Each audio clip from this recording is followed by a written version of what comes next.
Apa itu problem solving? Memecahkan masalah. Jadi ada Ibu, materi ini sekali karena bagi kita yang pintar menyelesaikan masalah itu kita akan berbahagia nanti hidupnya. Ya, hidup itu sebetulnya adalah keberhasilan adalah bagaimana kita dalam menyelesaikan masalah. Kalau setiap masalah yang timbul terselesaikan, ini sangat enak sekali. Ya, setiap ada masalah terselesaikan. Setiap ada masalah terselesaikan. Jangan seperti gambar. Ya, bisa ada masalah menunduk, nanti dicari baygon yang rasa strawberry, nggak main tuh. Ya, atau baygon rasa jeruk, Bu, nggak main. Ya, nggak boleh ya, nggak boleh. Jadi Ibu, nah siapa yang tahu masalah itu apa sih? Siapa yang tahu apa itu masalah? Nah, masalah itu apa? Masalah ya masalah. Apa itu masalah? Enak tidak enak? Ya, ada yang bermasalah orang sampai mau cari tower tertinggi di dunia kan? Mau loncat ke bawah. Bu, kalau kita cari tower yang tertinggi di dunia, loncat ke bawah kan langsung minta pecah 1000. Mungkin tidak terasa sakitnya, ya kan? Nah, apa itu masalah? Siapa yang tahu? Masalah itu apa? Yang sesuatu yang kita alami yang sangat menyenangkan, sangat menyakitkan, yang sangat menyakitkan. Apa contoh problem? Bertepuk sebelah tangan, awak nak iyo menabu. Awak nak iyo menabu. Nyai nak bertepuk sebelah tangan, tak tahu bunyi bu, baca rolai. Ya, kan itu boleh? Apa yang selesai masalahnya bu? Nggak boleh ya. Nah, jadi jalan pintas itu bukannya menyelesaikan masalah, tapi akan menimbulkan masalah yang lain. Oke, kita lihat apa sih masalah menurut para ahli. Nah, ahli kita juga dia ini merupakan materi kita di bab 1. Ya, problem solving ini adalah materi kita di bab 1 yang terakhir, yaitu pemecahan masalah sesudah bilangan desimal, biner dan heksadesimal. Kemudian anak ibu, nih, masalah itu apa? Ya kan? Apa itu masalah? Ada ahli yang mengungkapkan. Menurut Irmansyah Effendi, apa itu masalah? Menurut Irmansyah Effendi, masalah adalah pelajaran. Ya, jadi kalau tidak ada masalah, tidak belajar kita dari hari ke hari. Contoh, kita memiliki orang tua yang kaya banget, yang sultan, uangnya tidak habis 7 turunan. Jangan tuan awak untuk cucu awak saya nabi tiap awal. Sehingga kita tidak perlu ngapa-ngapain, semua kebutuhan kita terpenuhi. Saking sultannya orang tua kita misalnya. Nah, orangnya begini, dia tidak punya masalah misalnya, sehingga dia tidak perlu bangun pagi, tidak perlu mandi pagi, tidak perlu pergi kerja, sehingga dia menjadi orang rumahan yang tidak mengerti apa-apa. Bermasalah nanti di saat dia besar dan harta uangnya habis, harta orang tuanya habis, ya kan? Masalah adalah pelajaran. Jadi dengan adanya masalah, maka kita akan belajar. Menurut Hudoyo, apa menurut Hudoyo? Nah, masalah adalah pertanyaan kepada seseorang. Di saat misalnya ibu tanya, uang kita kemarin 10.000, kita belikan ke sarapan 7.000, berapa tinggalnya? Kita masalah. Kan kita mikir, wah apa jawabannya? Ya kan? Nah, orang yang tidak jalan, cincirnya kan dia nggak bisa menyelesaikan masalah itu. Ya, orang yang tak mau belajar bisa bertanya, tadi uang kita 10.000, kita belanja 3.000, berapa hasilnya? Tidak tahu dia kata-kata. Orang yang sultan tadi dia tidak perlu mikir, ada mau saya mikirkan itu capek, dia bilang kan di sana ya. Nah, berarti dengan adanya masalah kita akan belajar. Dengan adanya masalah itu sebetulnya dari pagi hari saja kita sudah dihadapkan kepada masalah. Ada pertanyaan dan kita mampu menjawab, berarti kita sudah menyelesaikan masalah. Ini kalau menurut Hudoyo. Kemudian ada lagi kalau menurut Abdul Khalil. Apa kalau menurut Abdul Khalil? Masalah itu sudah menjadi bagian kecil dari setiap kehidupan.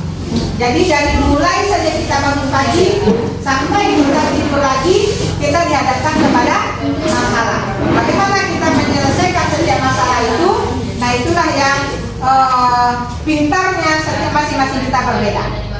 Ya, jadi ada bagi seseorang suatu masalah A bagi dia sangat berat sampai dia termenung, tapi bagi B itu bukan masalah, enjoy aja ya. Jadi bagaimana sebetulnya kalau kita menghadapi masalah, nah itu yang penting. Jadi bukan besar kecilnya masalah. Ada ibu ada lagi menurut JV Laker. Apa katanya? Masalah adalah peluang yang bagus untuk meraih kehidupan yang lebih baik. Nah jadi sebetulnya orang-orang yang optimis itu jika dihadapkan ke masalah, dia ambil sisi positifnya, sehingga masalah itu akan membuat kita bisa meraih kehidupan yang lebih baik. Ya, ada lagi menurut Richard, kesempatan untuk dapat melatih diri sehingga hati menjadi lebih terbuka. Nah ini, kemudian menurut Istijanto, masalah menjadi bagian penting dalam suatu riset. Nah anak ibu, komputer, betul begitu pentingnya komputer saat ini. Komputer bisa kita gunakan berpikir untuk menyelesaikan masalah. Ya, komputer bukan hanya kita suruh untuk mengedit video, bukan hanya kita suruh untuk mengontrol mesin, tetapi komputer juga kita suruh berpikir. Sehingga di zaman era 5.0 ini bisa saja nanti kita memiliki sesuatu misalnya seperti yang bentuk fisiknya seperti kulkas, tetapi kita bisa suruh dia, saya sekarang makan apa ya? Kita bilang gitu. Saya sekarang makan apa ya?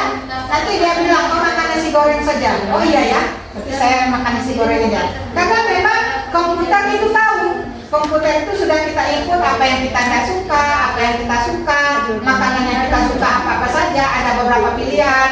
Kemudian kita inputkan kemarin kita makan lontong, kemudian pas besok kita nanya lagi dia nggak ngasih lontong lagi karena kita sudah suruh dia pindahkan, kita sudah suruh dia ambil yang lain. Gitu. Jadi anak ibu komputer sekarang ini disuruh pikir aja bisa. Tinggal lagi kita sebagai primer adalah bagaimana kita menggunakan teknologi ini untuk memudahkan semua pekerjaan kita. Oke, anak ibu, masalah itu ada dua, ada yang sederhana dan ada yang kompleks. Kalau yang sederhana itu skalanya kecil, tidak terpaut dengan masalah lainnya, kemudian konsekuensinya tidak besar. Kemudian pemecahannya tidak rumit, bisa dipecahkan oleh individu, lingkupnya sebatas seseorang saja, kemudian dapat diselesaikan oleh diri sendiri. Itu namanya masalah yang sederhana. Ada lagi masalah yang kompleks, masalahnya rumit, kompleks ya, punya cakupan skala yang lebih besar dibanding yang sederhana.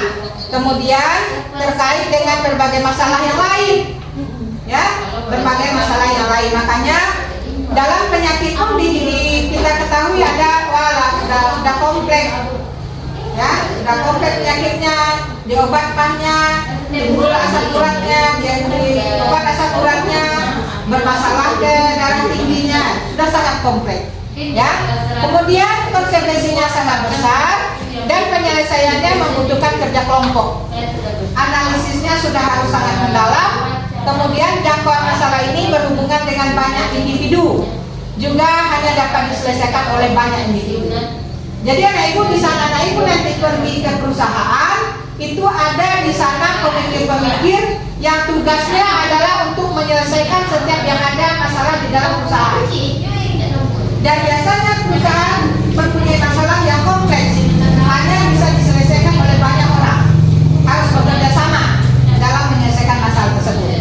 Ya, jadi mudah-mudahan suatu saat nanti anak ibu masuk ke perusahaan, masuk ke studi, kalau mana tahu nanti bekerja di bidang program solvingnya, ya, nah harus melatih diri untuk menyelesaikan permasalahan.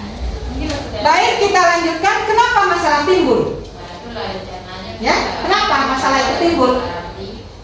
Sebetulnya masalah itu timbul karena kesalahan yang kita lakukan. Jadi anak ibu, kalau kita keras terhadap diri kita sendiri, maka tidak terjadi masalah. Tetapi kalau kita terlalu lembut dengan diri kita, maka akan banyak masalah yang timbul. Contoh, bagi orang yang disiplin artinya dia keras sama dirinya sendiri. Orang yang disiplin dia mengerti kapan harus tidur, kapan harus bangun, kapan harus makan, sarapan pagi, kapan harus berangkat sekolah, kapan harus pulang lagi, kapan harus bantu orang tua, kapan harus belajar. Dia tahu dan dia patuhi aturan itu. Nah, bagi Anda yang tidak mau keras sama diri sendiri, bagi Anda yang sangat memanjakan diri, seharusnya sudah bangun tidak bangun, seharusnya sudah datang ke sekolah tidak datang, seharusnya sudah makan tidak makan, banyak masalahnya. Di sekolah nanti ditegur guru, di sekolah ngantuk dimarahin guru, ya kan? Kemudian karena tidak makan pada waktunya sakit mah. Banyak masalah yang timbul kalau Anda tidak keras pada diri sendiri. Jadi nak, supaya Anda tidak keras orang ke Anda, maka Anda harus keras sama diri sendiri. Ya, harus keras sama diri sendiri. Bisa dipahami ya? Ya, harus keras sama diri sendiri. Oke? Bagaimana menyelesaikannya? Nah, kalau memang masalah itu sudah timbul, bagaimana menyelesaikannya? Yang pertama adalah kita sadari masalah itu dulu. Ya, kita harus menyadari, waduh, ini saya lagi dalam masalah ini. Kalaupun ada masalah kita tidak menyadari dan kita tidak mencari jalan keluar, berarti kita tidak tahu kalau kita lagi bermasalah. Yang pertama, kita harus menyadari kalau kita sedang ada permasalahan. Yang kedua, kita pahami masalahnya. Ini masalahnya apa ini? Ya, kita harus pahami masalahnya.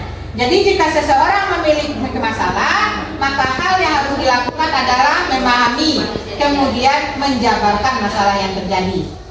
Perlu diagnosis tertentu pada suatu kejadian, dan yang paling penting adalah fokus, ya, fokus pada masalah yang dihadapi. Itu ya, nah, Ibu ya. Nah, kemudian kita harus tahu penyebab masalahnya apa. Misal, kawan membunuh sekawan, membunuh sekawan jawab, ala masalah nih Pak. Si Zahra kok membunuh sekawan Pak. Rupanya potang awak makan bakso berdekatan dengan cewek Zahra, misal, ya kan? Jadi apa penyebabnya? Oh, potang makan bakso, duduk di samping bestinya. Nggak bestinya lagi ya? Apanya? Boyfriendnya. Itu penyebab masalah. Kemudian kita sesudah tahu kita penyebabnya, kita lihat lagi akibat kita duduk itu apa. Rupanya timbul salah pengertian. Ya, mungkin memang salah pengertian saja, atau mungkin kita lagi berusaha menjadi pela ya, bukan pelakor ya. Ya, bisa jadi kan? Nah, jadi ada Ibu, sesudah kita tahu penyebab masalahnya, kita sederhanakan masalahnya. Masalah itu bisa disederhanakan. Kemudian kita fokus pada solusi. Jadi ketika kita mendapat masalah, hal yang sering dilakukan biasanya adalah menyesali. Banyak model itu Pak, menyesali. Ya, biasanya. Kemudian mengasihi diri sendiri.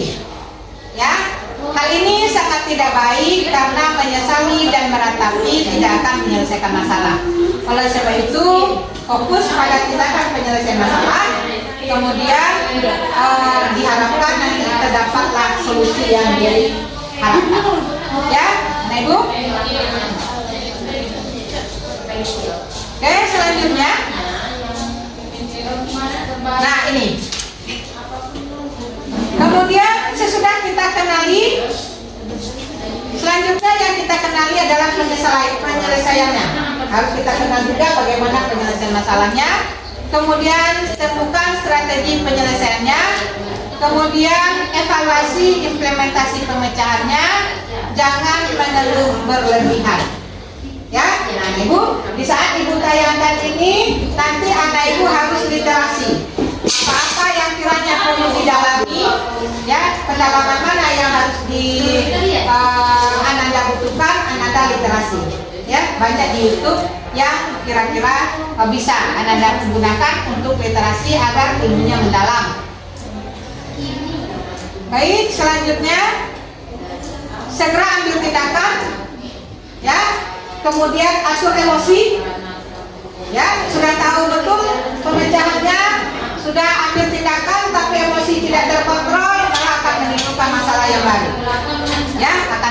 masalah yang baru. Selanjutnya berpikir logis, kemudian bersikap proporsional. Jadi kejiwaan seseorang dapat terpengaruh oleh sifat-sifat negatif karena sikap proporsional yang dilakukannya. Oleh sebab itu, dalam menyelesaikan masalah harus dalam kondisi yang tenang, ya, dan santai agar permasalahan dapat terselesaikan dengan baik. Ya, nggak boleh marah, jangan dalam stres, jangan dalam terpengaruh narkoba, ya kan? Narkoba. Mana yang benarnya? Narkoba. Ya, jadi ada orang kalau dalam pengaruh narkoba itu dia sangat pede, gitu ya, sangat pede katanya. Ya, bukan pengalaman pribadi. Katanya, kata orang yang benar, kan? Bukan pengalaman pribadi, katanya. Sebetulnya nggak bisa kita pakai katanya. Baik, anak ibu, sampai di sini ada yang ditanya? Nggak ada. Masalah kita apa? Nggak ada masalah. Nggak perlu guru BK, ya kan?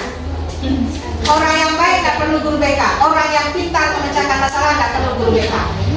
Ya, kendalikan diri sendiri. Dan pemecahan masalah yang paling benar itu adalah segera mendekat kepada Allah Subhanahu Wa Taala. Karena kita sebagai orang Muslim, apapun masalah hidup kita akan sangat terasa ringan kalau kita selalu menyadari bahwasannya Allah adalah segalanya. Ya kan? Anak ibu pernah mengalami masalah? Tidak pernah? Belum pernah? Pernah ya? Masalah apa saat ini yang kita hadapi? Masalah apa? Masalah tugas pun tidak mau selesai. Oh, tugasnya terlalu banyak, Bu. Setiap guru kasih tugas. Pulang udah jam 3:30, tugas banyak lagi. Perlu membantu orang tua.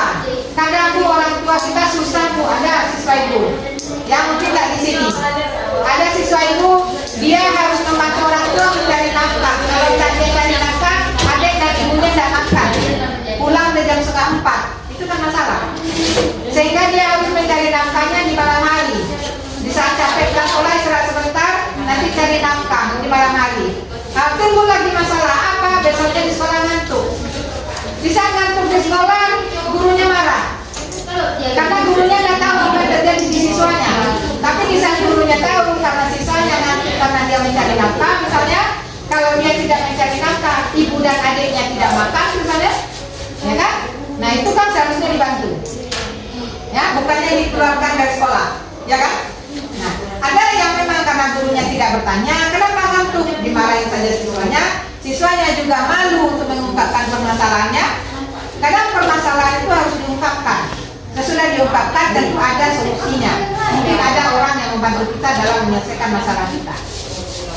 Ya kan? Jadi anak ibu, supaya tidak terjadi salah paham, kalau misalnya kita menghadapi suatu masalah, diungkapkan. Tapi diungkapkan, cari orang yang memang bisa menyimpan rahasia itu lagi. Jangan diungkapkan kepada orang yang ember. Ya, oke. Jadi itu untuk materi hari ini. Anak ibu silakan literasi. Ibu sudahi dengan wabillahi taufiq wal hidayah. Assalamualaikum warahmatullahi wabarakatuh.